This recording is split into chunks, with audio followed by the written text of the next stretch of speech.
யாரும் சொல்லவும் விடமாட்டேன், அந்த சுகத்தை தரமாட்டேன். உன் கூந்தல் பூக்கள் விழவே விடமாட்டேன், அதை வெயிலில் விடமாட்டேன்.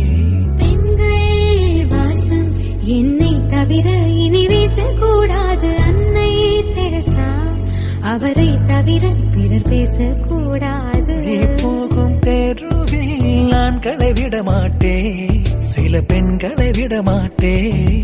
நீ சிந்தும் ஒரு விதையில் கதிர் கிளம்பி வளர்ந்து போச்சு. கிளி நேத்து எதிர்கட்சி, அதை எப்போ இவன் பட்சி. இடைத்தேர்தல் வந்தாலே வந்தானே